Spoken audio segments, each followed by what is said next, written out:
जिसका जन्म हुआ आज, उसका शरीर भले एक दिन का हो, लेकिन उसका मन बड़ा पुराना, उसकी बुद्धि बड़ी पुरानी, उसका चित्त और अहंकार बड़ा पुराना, और तो और उसकी इंद्रियां भी पुरानी।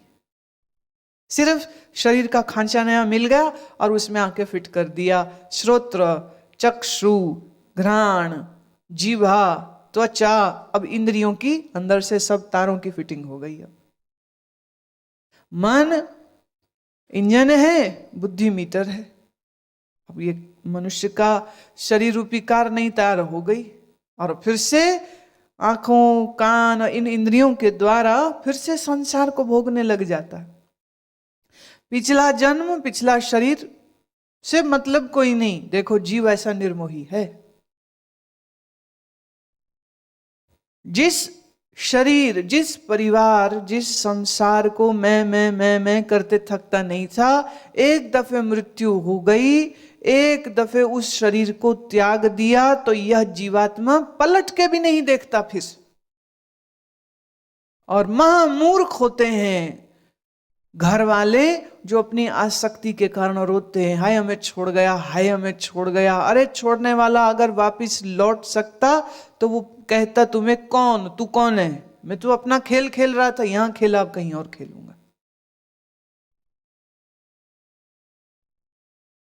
एक दफे शरीर छूट गया तो जीवात्मा किसी का पिता नहीं, पुत्र नहीं, भाई नहीं, पति नहीं, फिर कोई रिश्ता नहीं है उसका, कोई रिश्ता नहीं। इसीलिए अंतिम संस्कार के समय पर कुछ ऐसे रीति रिवाज किए जाते, जैसे तिनका तोड़ते हैं, जिसे घड़ा भरा हुआ पानी का फोड़ते हैं।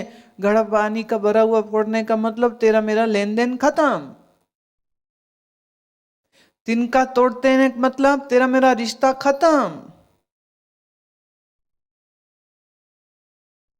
और मुर्दे के मुंह में घी डालते हैं, उसकी खोपड़ी में घी डालते हैं, क्योंकि खोपड़ी सबसे मुश्किल जलती है। इसलिए देखो, खोपड़ी में घी डाला जाता है ताकि जल्दी जल मर। तुम्हारे भी शरीर के मुर्दों में यही ऐसे ही डाला जाएगा। अरे यहां तुम थकते नहीं हो, हाय मेरी माँ, हाय मेरा बाप, हाय मेरा बेटा, हाय। अरे जीवात्मा किसी का भी नहीं है, किसी का भी नहीं। जब वो अपने शरीर का ही नहीं है तो शरीर से जुड़े संबंधियों का अपना कैसे होगा? जीव कह सकते हो परम स्वार्थी है, वो शरीरों का उपयोग करता है और शरीर के साथ जुड़े रिश्तों का उपयोग करता है, अपना खेल खेलता है। और मृत्यु हुई तो श्री कृष्ण कहते हैं अपने मन, इंद्रिय, बुद्धि और प्राण सब कुछ समेटे और निकल गया, आगे चला गया फिर से खेल खेलने को। क्यों? क्योंकि मन में इच्छाएं अभी भी बहुत सी हैं, और चूंकि यह ईश्वर का अंश है तो ईश्वर के इस बच्चे ने जो कुछ मांगा, जब तक उसको मिलेगा नहीं, ईश्वर कहते कोई नहीं बेटे, घूमिए संसार में, आप खूब घूमो। शरीर का सुख चाहिए तो शरीर लो, धन का सुख चाहिए धन। आप देखिए ना, छोटे बच्चे खिलौना, कोई गुब्बारा न मिले तो रो रो के बेहाल कर देते, ऐसा शोर मचाते हैं कि कई दफे गुस्से में आकर के माँ बाप थप्पड़ भी मार देते हैं और कहते जा जा, जो जो करना सो कर, तू जा, हमारी जान छोड़। ऐसे ही यह जीव रूप जो बच्चा है, ये संसार के खिलौनों में अपने मन को फंसा लेता, और मुझे ये चाहिए, मुझे ये चाहिए, मुझे ये चाहिए। तो प्रभु कहते ठीक है बच्चे, जाओ ढूंढ लो, ले लो, जितने धक्के खाने खा लो। जिस दिन धक्के खा खा के थक जाओगे और फिर याद करना हमें कि अब मैं बाहर कैसे निकलूं। तो जब बाहर निकलने की बात करेगा तो फिर बाहर निकलने के रास्ते, साधन, गुरु, सत्संग इत्यादि सब फिर वो शुरू हो जाएगा। तो what ever you seek, ask, demand, is provided, is given to you। तो अगर आज तुम्हारी जिंदगी नारकीय है तो उसके जिम्मेदार तुम हो। अगर आज तुम अपनी आसक्तियों से पीड़ित हो, उसके कारण भी तुम हो। अगर आज तुम अपनी महत्वाकांक्षाओं के गुलाम हो तो उसके कारण भी तुम हो। अगर आज तुम्हारा दिल द्वेष से जलता है तो उसके कारण भी तुम हो। और कृष्ण कहते हैं यह जीव जगे, देखे, समझे और जाने कि यह जीव तो सनातन ब्रह्म का अंश है और इस जीव का देह और विषयगत संसार से कोई लेन देन नहीं, कोई लेन देन नहीं। तुम कितनी कोशिश कर लो, कितनी कोशिश कर लो, ना तो इस शरीर को सदा जिंदा रख सकोगे, ना अपने रिश्तों को सदा जीवित रख सकोगे, ना इस संसार के खेल को हमेशा खेल सकोगे। Everything is temporary, everything is impermanent, everything is changeable, except it. आप कोशिश ये करते हो जो बदलने वाला है वो बदले ना, जो मिटने वाला है वो मिटे ना, जो मरने वाला है वो मरे ना। तुम देखो ना, जिस मनुष्य के लिए मृत्यु निश्चित हो चुकी हो, इसका परिवार कैसे कोशिश करता है, तंत्र मंत्र यंत्र ज्योतिष जो कर सके वो करता है, भाई मेरा ये बंदा बचना चाहिए। कभी डॉक्टरों को कहता है पैसे की परवाह ना कीजिए, जो मर्जी डालिए, जितनी मर्जी महंगी दवा मंगाइए, कहीं से मंगाइए, ठीक कर दीजिए। और डॉक्टर भी कह देता है देखिए इस रोग की इस समय इस स्थिति में इस रोगी को कोई दवा अब असर करने वाली नहीं, जो मर्जी डाल लो आप, अब कुछ नहीं हो सकता। डॉक्टर जवाब दे देते, ले जाना ले जाओ, यहां रखना यहां रखो, अब तो कुछ घंटों का खेल है, जो करना तो करो, तुम्हारी मर्जी, अब तो हम नहीं कुछ और कर सकते। कितना रोते हैं इस रोगी के परिवार वाले, मरणासन व्यक्ति के परिवार के लोग छाती पीट पीट रोते हैं, हाय मर जाएगा, हाय मर जाएगा, हाय हमारा क्या होगा। रोक सकेगा कोई मरणासन व्यक्ति को मरने से? नहीं रोक सके। और मूढ़ इस सत्य को जानता नहीं है और फिर भी इस असार संसार के लिए अपने जीवन को बर्बाद करता रहता है। जानो, देखो, समझो, तुम ईश्वर की ही संतान हो। ममई वांशो जीव लोके जीवभूत सनातन, तुम उसी कृष्ण के अंश हो और अंश और अंशी में कोई फर्क नहीं होता।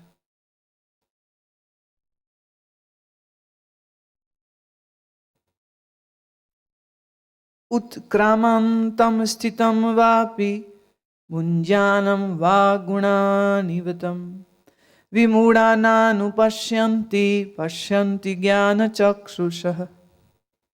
शरीर छोड़कर जाते हुए को अथवा शरीर में स्थित हुए को, विषयों को भोगते हुए को अथवा तीन गुणों से युक्त हुए को अज्ञानी जन भी नहीं जानते।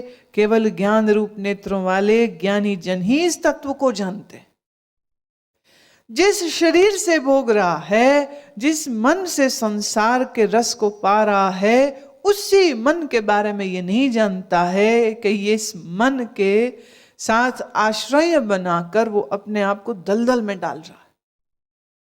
जिस शरीर से विषय भोग कर रहा है, ना उस शरीर के धर्म को पहचानता है। जिस मन से विषय सुख को पा रहा है, ना ये जान रहा है कि विषय सुख विषय की ही न्याय क्षणभंगुर है। तत्व से कौन जानता है? जिसके पास ज्ञान चक्षुषः, जिसके पास यह ज्ञान के चक्षु हैं, वही आदमी इस तथ्य को, इस सत्य को, इस फैक्ट को समझ पाता है। और वो ये कि जो अस्थिर, असत्य, इम्परमानेंट है, उसको आप परमानेंट समझने की भूल ना करो, और जो परमानेंट है, सत्य है, शाश्वत है, उस शाश्वत को अपने अंदर बैठाओ, उसको खोजो। तो ये अवसर भोगने का नहीं, योग करने का। तो योग से अभिप्राय क्या है? आसन प्राणायाम, ये योग के दूसरे तीसरे अंग हैं। और योग का संपूर्ण अंग क्या है? प्रत्याहार, धारणा, ध्यान और समाधि। तो समाधिस्थ रहते हुए, ध्यानस्थ रहते हुए, इंद्रियों को विषयों से मोड़ के रखते हुए इस संसार की खेल को खेलता रहे। खेलो, पर ऐसे भी मत खेलो कि इसी में फंस जाओ। भगवान कह रहे हैं यतन्तो योगिनश्चैनं पश्यन्त्यात्मावस्थितं यतन्तोऽप्यकृतात्मानो नैनं पश्यन्त चेतसः। योगी जन भी अपने हृदय में स्थित हुए इस आत्मा को यतन करते हुए तत्व से जानते हैं। जिन्होंने अपने अंतःकरण को शुद्ध नहीं किया है, ऐसे अज्ञानी जन तो यतन करते हुए भी इस आत्मा को नहीं जानते। See, again and again we are coming back to the same point that your purity of mind is needed. If you are not of pure mind, तुम कितनी कोशिश कर लो, बैठे रहो आंखें बंद करके, कुछ नहीं होने का। पढ़ते रहो गीता ब्रह्म सूत्र दिन रात, कुछ नहीं होने का। करते रहो जो भी तुमने यज्ञ दान तप कर्म करना है, कुछ नहीं होगा। ये सब कर्मों का देखिए कितना स्पष्ट बोलती है। यतन्तो योगिनश्चैनं, यतन करता है योगी, यतन करता है। कितना यतन करता है, चैन नहीं पाता है, यतन करता रहता है। पर लाभ किसको मिलेगा? जिसका अंतःकरण शुद्ध है। और अगर अंतःकरण शुद्ध नहीं है तो अकृतात्मनः, जिसका अंतःकरण शुद्ध नहीं है, ऐसा आदमी करता रहे यतन, कुछ नहीं होने का।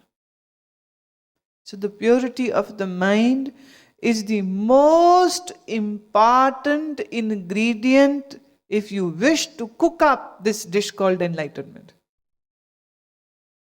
Most important.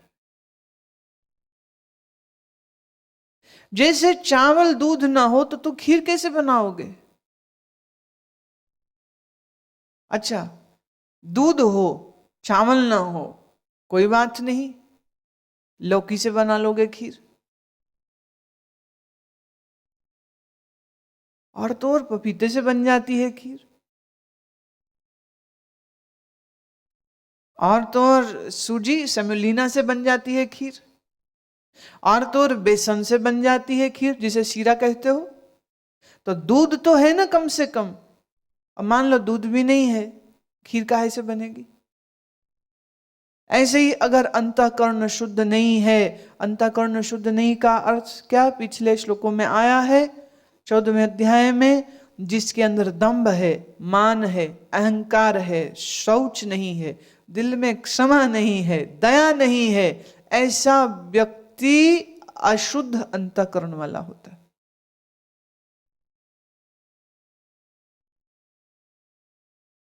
और ये गुण तुम्हारे अंदर आए, कैसे आएंगे? अपने आप नहीं आ जाएंगे, लाने पड़ेंगे। मैं फिर कहती हूं, आपका दिल जिससे भी दुखा है,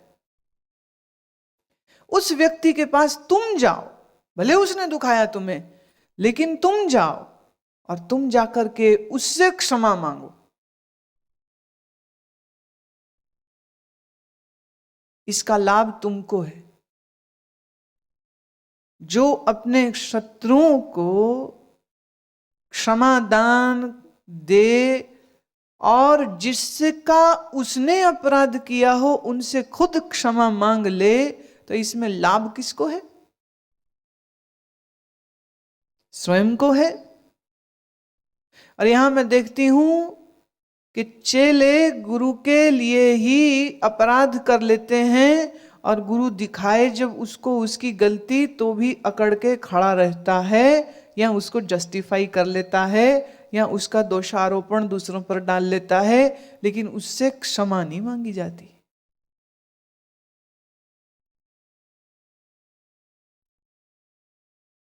नहीं मांग पाता क्षमा। अब तुम नहीं मांगते हो तो इसमें तुम्हारा ही नुकसान है। गलती होने पर क्षमा मांगना कोई बड़ी बात नहीं है। बड़ी बात यह है कि जिनने तुम्हें सताया है तुम उनके प्रति प्रेम पूर्ण हो जाओ। देखिए, किसी ने तुम्हें सताया और तुम दुखी हुए, तो एक तरह से देखा जाए तो एक टेस्ट हुआ था जिस टेस्ट में तुम फेल हो गए।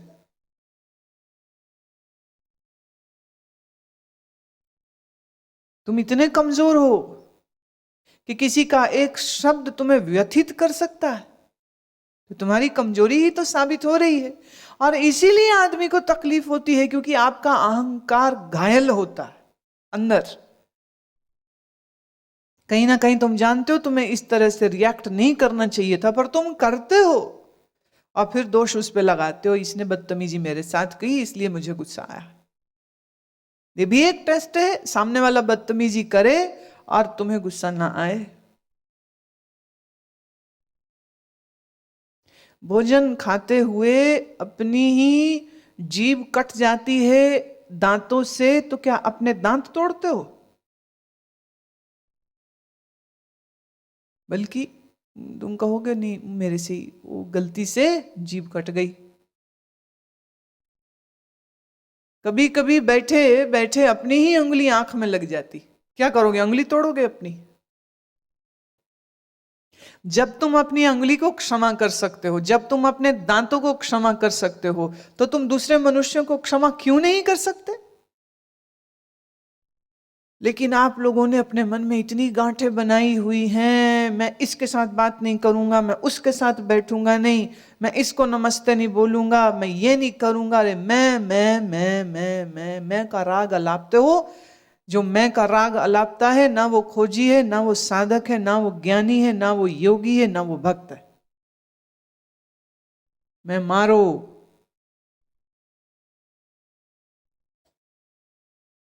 गोरख जी का एक पद आता है, मरो रे मरो जोगी, गुरु के द्वारे मरो। मरो, मारो इस मैं को जो अपने आप को श्रेष्ठ दिखाती है दूसरों से।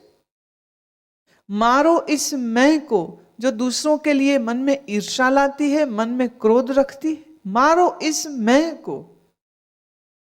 अंतःकरण शुद्ध करो, क्योंकि अंतःकरण शुद्ध होने पर ही तो आप यह देख पाएंगे। पश्यन्त्य चेतसः, उस चैतन्य को देखना तभी हो पाएगा जब अंतःकरण शुद्ध होगा।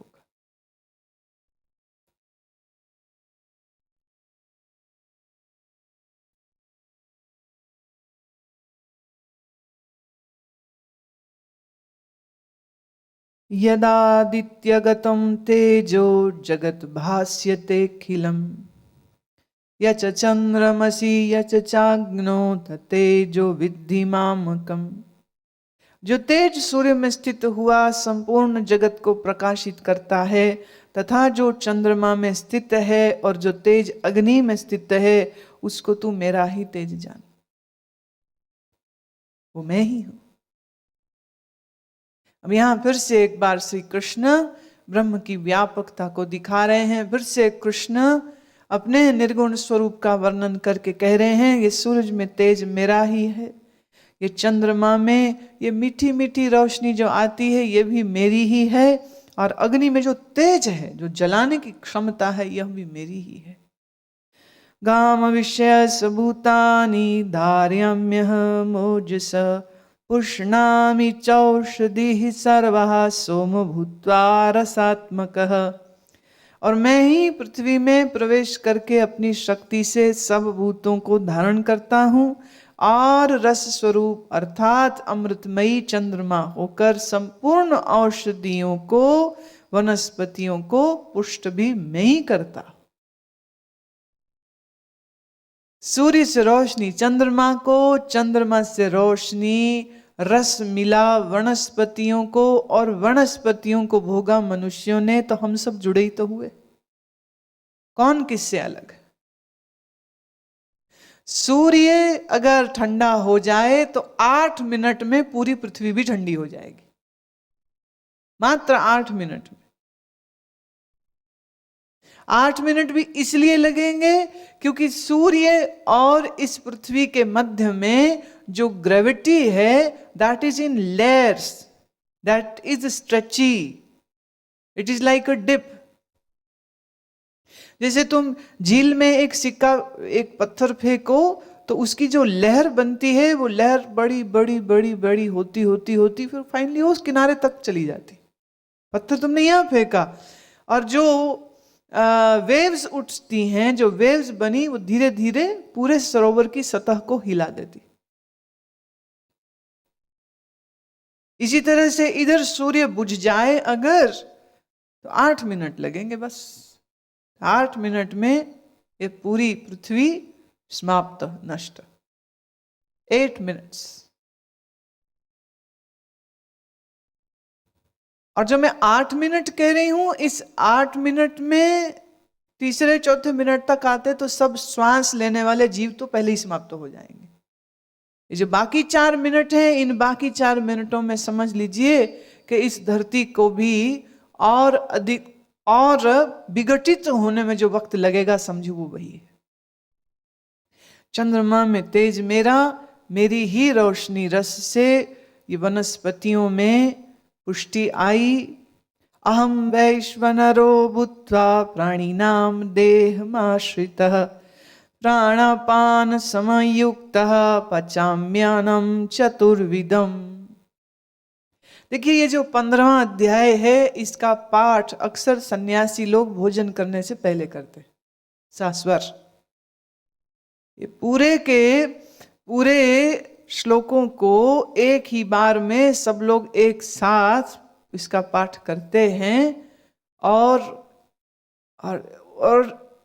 इस बात को महसूस किया जाता है खाने से पूर्व कि ये जो भोजन अंदर जा रहा है, ये भोजन हम नहीं, वही विराट विश्वानर, इस समष्टि जागृत का जो अभिमानी है, इसको हम विराट कहते हैं, वही खाएगा इसको।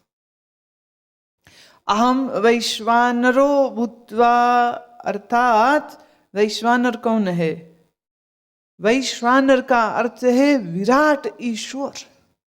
तो ये पूरा जो सृष्टि है उस ईश्वर का शरीर है और उसके शरीर में ये अग्नि प्रज्वलित हुई है जो खाएगी। ये अग्नि कैसे प्रज्वलित हुई? प्राण की वजह से।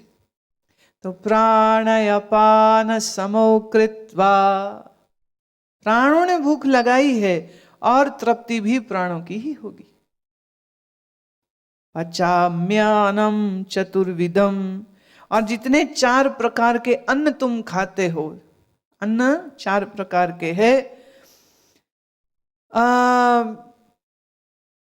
ये चारों प्रकार के अन्न को पचाएगा कौन? बोले अग्नि पचाएगी। तो अग्नि कौन? कृष्ण। तो भूख किसको लगी? बोले उस विराट को लगे। देखो ना, तुम सन्यासी को भोजन कराते हो, तुम्हें लगता है हमने किसी एक शरीर को भोजन कराया। नहीं, सन्यासी उस समय विराट भाव में भोजन कर रहा है।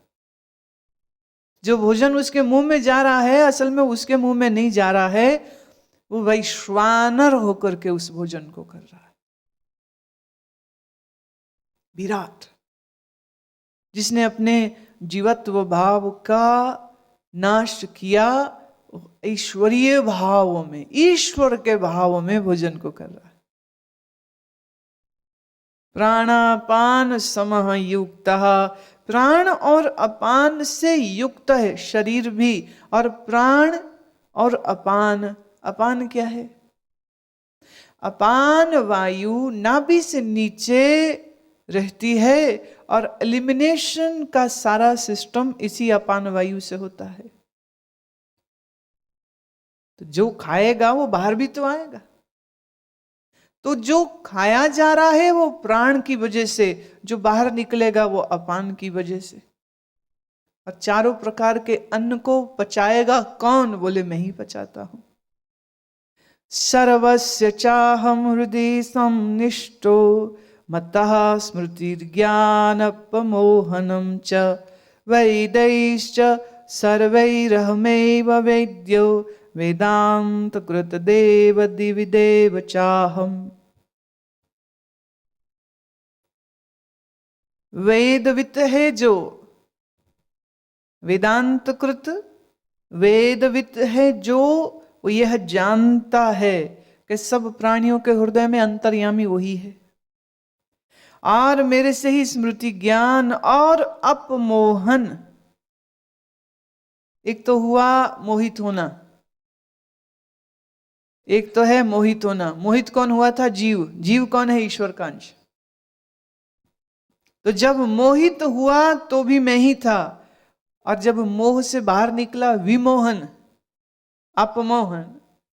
अपमोहन माने जब ममता के आसक्तियों के बंधनों से आजादी पाएगा, तो उस प्रक्रिया को कह रहे हैं अपमोहन। मेरे ही स्मृति के द्वारा अपमोहन होता है। मतलब जब तुम मुझ सच्चिदानंद का स्मरण करोगे, तभी इस ममता के बंधनों से छुट्टी होगी। और सब वेदों द्वारा मैं ही जानने योग्य हूं। वेदांत का कर्ता, वेदांत का जानने वाला भी मैं ही हूं। देखिए ना, वेदैश्च सर्वैरहमैव वेद्यो, वेद भी मैं, वेद को जानने वाला भी मैं, वेदांत कृत, वेदांतों को बनाने वाला भी मैं, और वेदांत विद, वो भी मैं।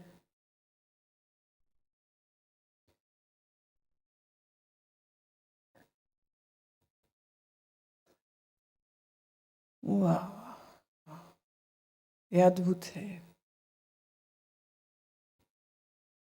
जीव भी मैं, वनस्पति भी मैं, चंद्रमा भी मैं, सूर्य भी मैं, भूख भी मैं, अन्न भी मैं, तृप्ति भी मैं, वेद भी मैं, वेद को कृत किया मैंने ही, वेदों को जानूंगा भी मैं।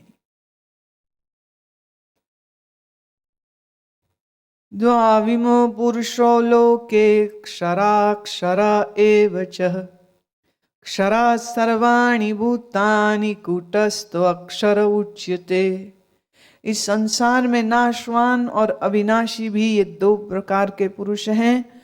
संपूर्ण भूत प्राणियों के शरीर तो नाशवान, और जीवात्मा अविनाशी कहा जाता है। दो ही पुरुष हैं इस संसार में, एक मरने वाला, एक अमर अक्षर। जब तुम अपने आप को कूटस्थ नहीं देखते हो, देह देखते हो, तो मरने वाले हो गए। जब अपने आप को कूटस्थ देखते हो, और कूटस्थ देखते ही यह भी जान लोगे कि सर्वभूतों में मैं ही स्थित हूं, तो ये फिर जीव अविनाशी हो जाएगा। तो माने जीव विनाशी है कि अविनाशी है? बोले समझ ले तो अविनाशी, और नहीं समझे तो विनाशी।